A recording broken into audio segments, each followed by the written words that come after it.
Ndugu Spika, nimesikia ndugu yangu Mungatana akizungumza, nikajiuliza sijui yeye ameishi nchi gani.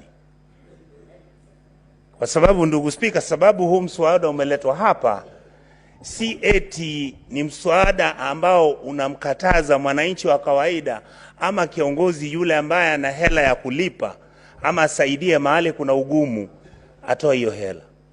Shida iliyoko huu mswada haja yake ni kuhakikisha kuwa wale ambao ni viongozi tumekuwa tukiiba rasilimali za wananchi, halafu tunaenda mpaka kwa matanga ndio kwenda kuonyesha wale watu maskini kwa wewe unaweza kulipa shilingi 1200 kumzika mtu aliyefariki, lakini wakati ulikuwa kiongozi haukuamka kuzungumza vile atatibiwa kwa hospitali ambako hamna madawa.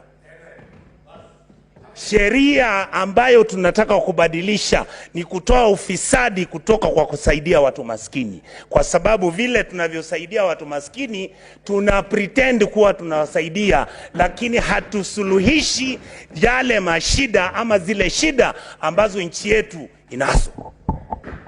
So ndugu zangu wale mko hapa, mnaweza kufanya amendment, nakubali na nyinyi, lakini wacha niwaambie hivi: kwa sababu sisi ndio tumeharibu uongozi wa nchi yetu, kwa sababu sisi ndio mafisadi wakubwa, kwa sababu sisi ndio tumapretenda wakubwa, barabara ni mbaya, hospitali ni mbaya, madawa hakuna hospitali, maji hayako nyumbani, alafu ukisikia mtu ana diarrhea unasema tumia hao jamaa watu washakufa, tutamzika hii.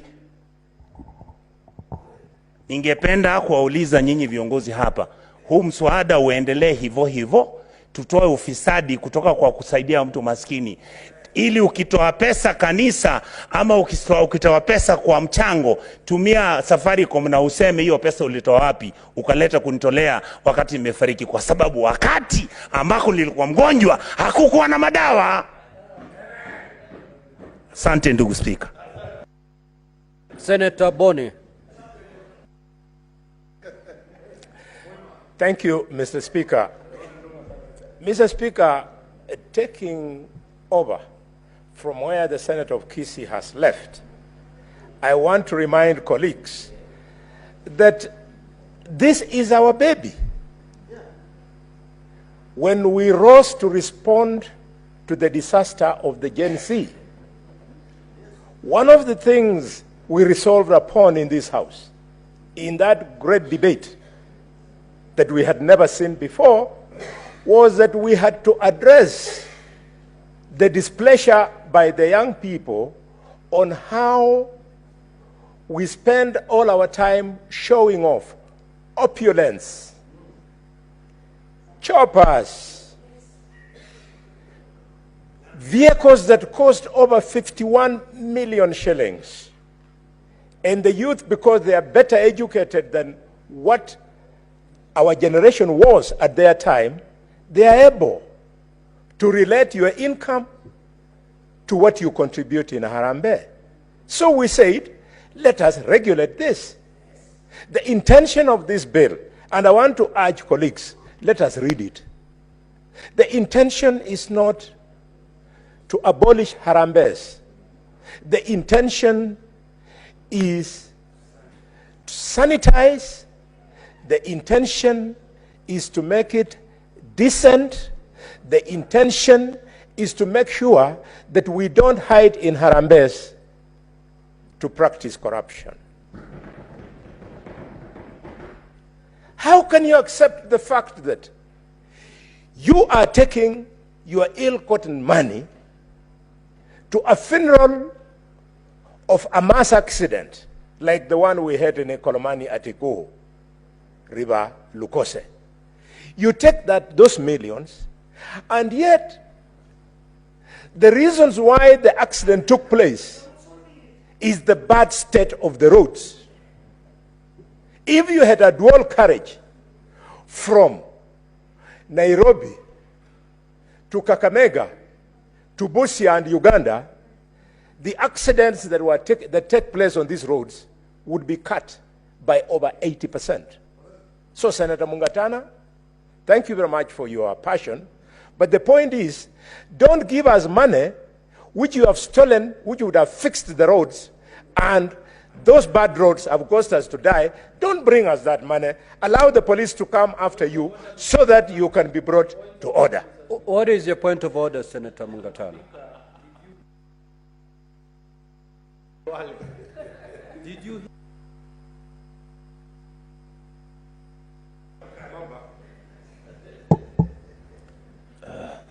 Yes, Mr. Speaker, did you hear the senator from Kakamega, my very good honorable friend, say that they don't bring us the money that you have stolen?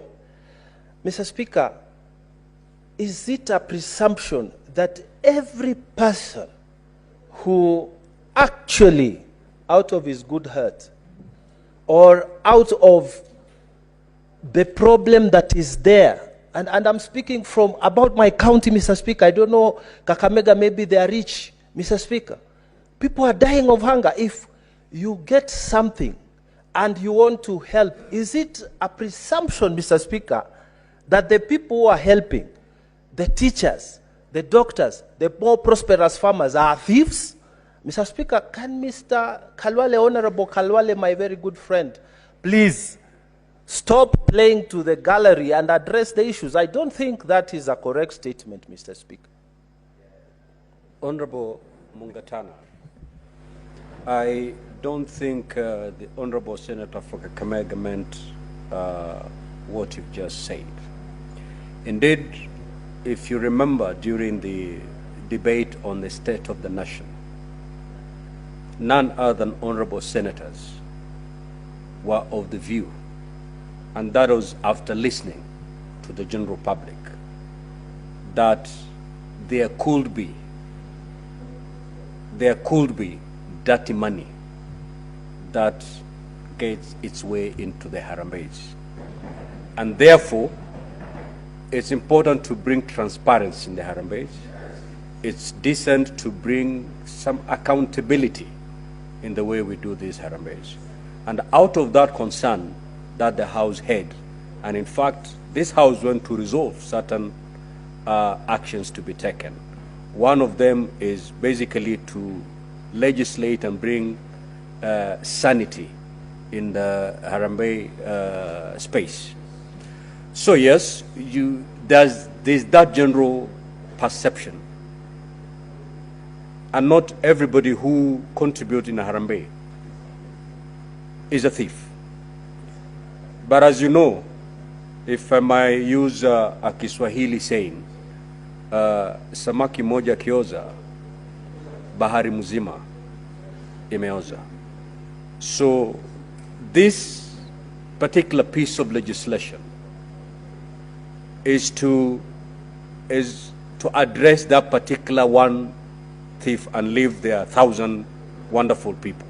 But at least that particular one person who we are not sure of how their sources of, these funds, the fund do not make its way into the hands of the public. That's why this law is proposed. But I do not think the Honorable Senator for Kakamega had an ill motive by saying that some of this money that would have otherwise fixed a road ended up in the wrong hands, and it is that money that is coming at the tail end to bury victims of that very bad road, which bad road came as a result of the money that had been maybe stolen. So it is that space that we are trying to clean up. There are good people who will bring their hard-earned money, and there are those questionable amounts that still find the way. So to clean up, to make sure that we have good money in this Harambee ecosystem, the proposed law is just to sanitize that space. Senator Boni. Thank you, Mr. Speaker. Mr. Speaker, I wouldn't have put it better, and I truly want to thank you. This bill is not a joke. Mr. Speaker, there is still money meant for drugs in hospital. And thanks to that shortage, patients die and they come to bury us. Mr. Speaker, there is still money meant to fix our roads. Mr. Speaker, they go ahead and buy four-wheel drives that can avoid potholes and buy choppers, and courtesy of those bad roads, when we die, they come to show us. We don't want that money. Mr. Speaker, in Tana River, I have had the choice and pleasure for 6 years to practice medicine in the Coast Province. And I know what poverty has done, not just in Western, but in Coast. So, Mr. Speaker, there is still money meant to improve the productivity of the lands in Coast so that they allow the people of Tana River to come to them through Harambes begging for food. Mr. Speaker, through this law, we don't want that kind of money. And Mr. Speaker, this law has been very well thought through. When you read through, Mr. Speaker, it is not casual. Let me respond, for example, to the concerns in this bill of the Senator of Tana River. We have Part Roman 3, which speaks to fundraising appeals. And they say, Mr. Speaker, in Clause 8, that the provision of this part shall not apply to a private fundraising appeal where the solicitation is made from members of for beneficiaries of the nuclear family or relatives and does not extend to members of the public. Clearly, this bill is going to allow us to sit as a family in Marinya, a family in Idaho, and do our fundraising. What they are against is public fundraising. And the law has gone further, Mr. Speaker, in Clause 9, has created distinction between public and private fundraising. It is the public fundraising that we want to control. I therefore, Mr. Speaker, wish to appeal to colleagues. Let's go through this proposal with a tooth comb so that we can refine it for it to be better. Are you saying this thing is a joke? When you saw a few days ago, none other than the Catholic bishops of Kenya speak to this issue. And in fact, Mr. Speaker, in unprecedented action, Archbishop Anyolo, who for the information of this House, is a man born from Shinyalu, and he's the Archbishop here in Nairobi. Philip Anyolo has done the unthinkable. He has returned money to politicians. So when you say we are doing something that does not appeal to the public, knowing that Catholics control over 50% of the Christians in this country, knowing that the Catholics have permeated all our villages and they could possibly be the voice of the poor who we pretend to be assisting when actually thieves are using that opportunity to sanitize money that they have stolen from our coffers. We must address it so that on Sunday, when I go to church, when you go to church, when all our other politicians go, including the head of state, he can comfortably make his contribution without any worries as to the interpretation. And this law has gone further, Mr. Speaker. They have said in this law, in Clause 11, they have put exemptions. Exemptions are here. Senator for Narok, if you go to Clause 11, they tell you money or property collected by or under the authority of a recognized representative of a religious association is exempted. It means once the law is through, we can then go to Archbishop Anyolo and give him our contribution to help the church to be constructed.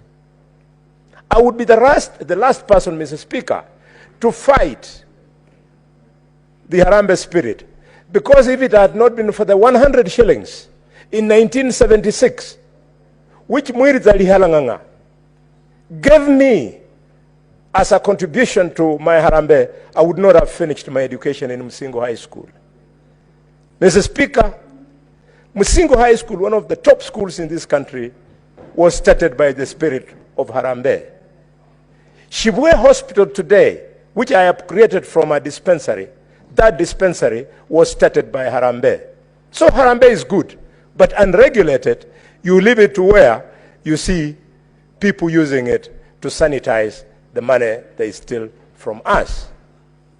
Mr. Speaker, I want to conclude by acknowledging that this is indeed a difficult decision to make, because somebody who will not take trouble to read this law, he will think you are against charitable activity. No. In fact, one of the charitable organizations that I belong to, Touch Africa, where I'm a director of the foundation, was started by the late Michael Kijana Wamalwa because he believed in touching people. We want to touch people, but touch them with honor and touch them not when we are taking advantage of them. Mr. Speaker, I support strongly and I propose that at the right time we'll come with proposals to amend so as to make this bill better. Thank you, Mr. Speaker. Senator Olekina.